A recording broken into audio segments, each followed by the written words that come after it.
बहुत बार ऐसा देखने को मिलता है, जो ज़्यादा पूजा पाठ करता है वही सबसे ज़्यादा दुखी होता है। जबकि कोई नास्तिक आदमी जो भगवान को नहीं मानता, कभी पूजा पाठ नहीं करता, कभी संतों का संग नहीं करता, वह सबसे ज़्यादा सुखी जीवन जीता है। यह सब देखकर कभी कभी तो लगता है भगवान ही गलत है, भगवान का न्याय ही गलत है। यह कोई कहानी नहीं है, ऐसा हर किसी के साथ होता है। चलिए आज मैं आपको इसके पीछे का कारण बताता हूँ। आखिर क्यों भगवान को मानने वाला व्यक्ति सबसे ज्यादा दुखी रहता है। एक गुरु के दो चेले थे, दोनों ही पढ़े लिखे विद्वान थे। दोनों में फर्क सिर्फ इतना था, एक भगवान को मानने वाला था और दूसरा भगवान को न मानने वाला नास्तिक था। एक ऐसा था जहाँ पर भगवान की कथा होती थी, जहाँ सत्संग होता था, जहाँ भजन होता था, वहाँ दौड़ के चला जाता और भगवान की पूजा पाठ करने लगता। दूसरा शिष्य इन सब चीज़ों से काफ़ी दूर था। वह शराब पान भी करता था, वेश्याओं के साथ गमन भी करता। सारी बुरी आदतें दूसरे शिष्य में थी। एक दिन क्या हुआ, एक शिष्य शराब पीकर अनाप शनाप बोलते हुए रास्ते में पैदल चलते हुए जा रहा था।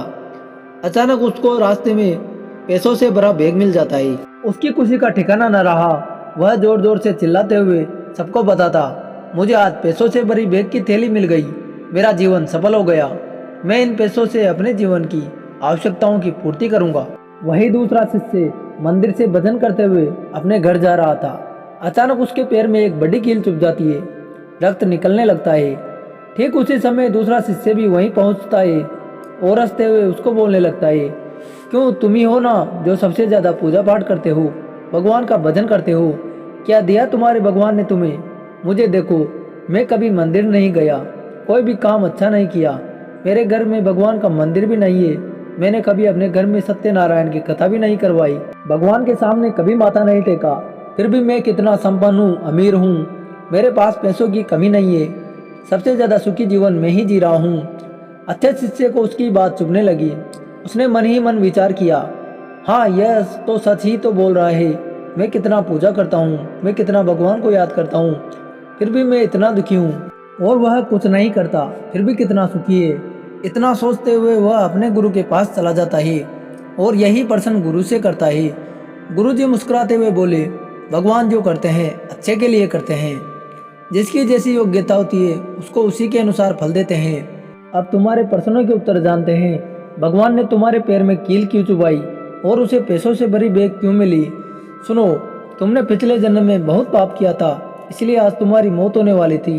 तुम बच गए क्योंकि तुम मंदिर गए थे, तुमने भगवान की पूजा की थी। यही एक कारण है कि तुम्हारी मौत न होकर सिर्फ एक कील चुभी। अब तुम्हारे मित्र की बात सुनो। पूर्व जन्म में वो एक संत महापुरुष था, इसलिए उसकी आज किस्मत बदलने वाली थी, करोड़ों की संपत्ति का मालिक बनने वाला था। मगर इस जन्म में उसने कोई भी अच्छा काम नहीं किया, इसलिए पूर्व जन्म के फल के अनुसार उसको थोड़े पैसे ही मिले, जबकि वो अरबों की संपत्ति का मालिक बनने वाला था। भगवान को दोष देना छोड़ दो, अपने वर्तमान समय का सदुपयोग करो, भविष्य अपने आप सुधर जाएगा। दोस्तों, आपको यह कहानी कैसी लगी कमेंट बॉक्स में अपनी राय अवश्य लिखें और आप इस चैनल पर नए हो तो चैनल सब्सक्राइब करें।